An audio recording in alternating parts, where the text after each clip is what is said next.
नमस्कार, स्वागत है आपका। आप देख रहे हैं हमारा खास कार्यक्रम राजनीति चीज धुरंधर, और इस कार्यक्रम के जरिए हम आपको राजनीति के धुरंधरों, देश के मौजूदा सियासी हालात और दिलचस्प वाक्यों से रूबरू कराते हैं। आज राजनीति चीज धुरंधर में बात करेंगे एक ऐसे शख्स की जिन्होंने राजनीति के जरिए दलितों और वंचितों को न सिर्फ आगे बढ़ाया बल्कि वोट बैंक से अलग उनके हाथों सत्ता की चाबी दे दी, यानी मास्टर की, जिसके बिना आज भी सत्ता का ताला खोलना मुश्किल ही नहीं, नामुमकिन है। कांशीराम दलित राजनीति के ऐसे धुरंधर जिन्होंने फर्श से अर्श का सफर किया।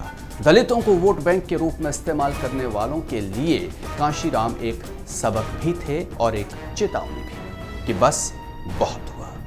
पंजाब के रूपनगर में 15 मार्च 1934 को कांशीराम का जन्म रैदासी सिख परिवार में हुआ।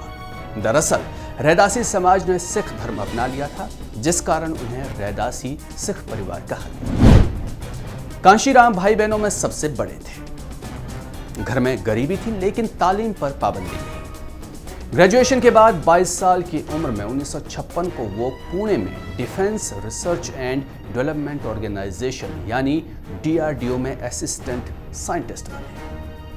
1965 में डॉक्टर अंबेडकर के जन्मदिन पर सार्वजनिक अवकाश रद्द करने के विरोध में उन्होंने संघर्ष किया और यहीं से उनकी पॉलिटिकल इमेज बढ़ती गई। डॉक्टर भीमराव अंबेडकर के नाम पर राजनीति करने वालों को कांशीराम ने न सिर्फ चुनौती दी बल्कि पीड़ितों और शोषितों के लिए लड़ाई लड़ने का संकल्प भी उन्होंने ठान लिया। 1971 में कांशीराम ने नौकरी छोड़ दी। अनुसूचित जाति, जनजाति, अन्य पिछड़ी जाति और अल्पसंख्यक कर्मचारी कल्याण संस्था की स्थापना की। 1973 में कांशीराम ने backward and minority communities employ federation की स्थापना की, जिसका आदर्श वाक्य था educate, organise and agitate. Kanshiram की पार्टी छोटी थी लेकिन सदस्यों की संख्या काफी। 1980 में कांशीराम की अंबेडकर मेला के नाम से शुरू पदयात्रा ने उन्हें दलितों में ब्रांड के रूप में उभारा। 1984 में कांशीराम ने बहुजन समाज पार्टी नाम से राजनीतिक पार्टी की स्थापना कर दी। 1986 में उन्होंने BSP के लिए जीवन समर्पित करने का ऐलान कर दिया। पार्टी की बैठक हो या भाषण, कांशीराम का साफ कहना था कि अगर सरकार ने कोई वादा किया है तो उसे निभाना पड़ेगा। 1991 के लोकसभा चुनाव में कांशीराम उत्तर प्रदेश के इटावा से कैंडिडेट बने और जीते भी। 1996 में दूसरी बार पंजाब के होशियारपुर से लोकसभा चुनाव उन्होंने जीता। खराब हेल्थ के चलते 2001 में उन्होंने मायावती को उत्तराधिकारी घोषित करके सबको चौंका दिया। दरअसल कांशीराम को पता था कि उत्तर प्रदेश में उन्हें कभी स्वीकार नहीं किया जाएगा। सभी उन्हें पंजाब का मानेंगे, बाहरी मानेंगे। लिहाजा उन्हें एक दलित और जुझारू चेहरा चाहिए था और उनकी खोज मायावती पर खत्म हुई। कांशीराम का मैजिक ही था कि 3 जून 1995 को मायावती पहली बार उत्तर प्रदेश की मुख्यमंत्री बनी। कांशीराम दिल्ली में रहे या उत्तर प्रदेश में, राजनीति के सेंटर स्टेज पर खुद को खड़ा करने का हुनर उन्हें पता था। दलितों को मेन स्ट्रीम पॉलिटिक्स में लाने वाले कांशीराम के सभी पार्टियों में दिग्गज नेताओं से रिश्ते रहे। लोकसभा में उनकी बातों को हर नेता गौर से सुनता था और कहा जाता है कि युवा सांसदों के लिए कांशीराम के भाषण टेक्स्ट बुक लेसन्स थे। पॉलिटिकल करियर के दौरान कांशीराम ने ब्राह्मणों से जुड़ी हर चीज का विरोध किया। वो महात्मा गांधी, राजनीतिक दलों, मीडिया से लेकर खुद को दलितों का चमचा कहने वालों को भी खारिज करते रहे। कांशीराम ने दलितों के अधिकार के लिए घर छोड़ दिया था। घर छोड़ने के पहले एक चिट्ठी उन्होंने लिखी। चिट्ठी में लिखा, अब कभी वापस नहीं आऊंगा। सच में कांशीराम ना कभी घर लौटे, ना घर ही बसाया, ना ही कोई संपत्ति बनाई। परिवार के सदस्यों की मृत्यु पर भी वो घर नहीं गए।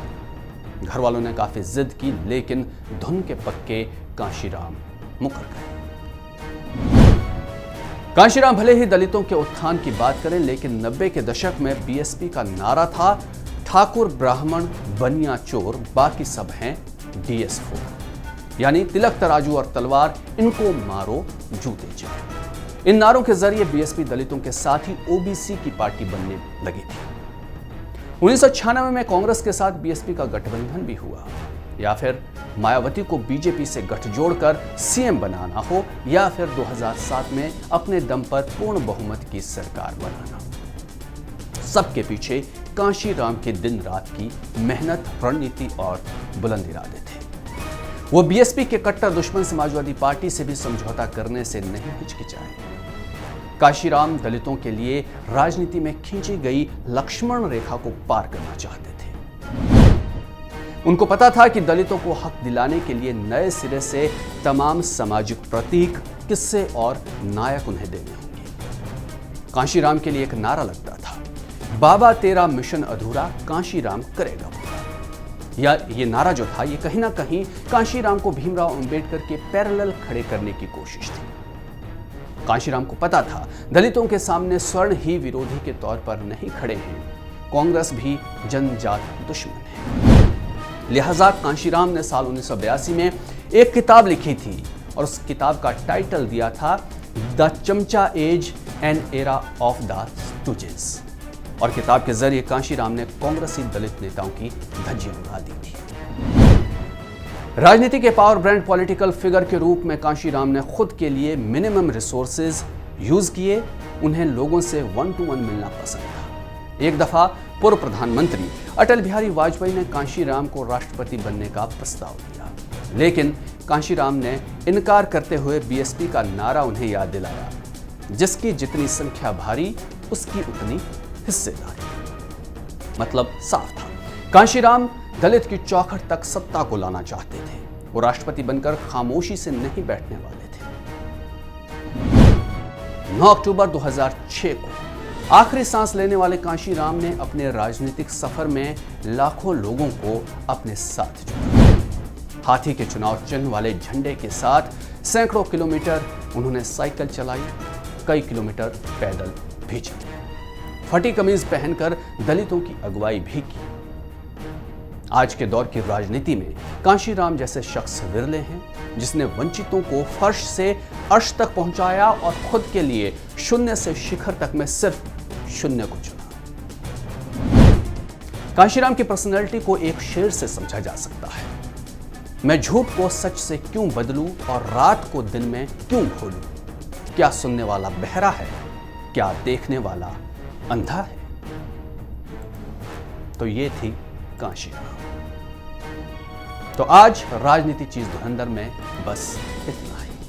कार्यक्रम पर अपने कमेंट्स जरूर लिखें, कार्यक्रम को लाइक करें, शेयर करें, वन इंडिया को सब्सक्राइब जरूर करें। नमस्कार।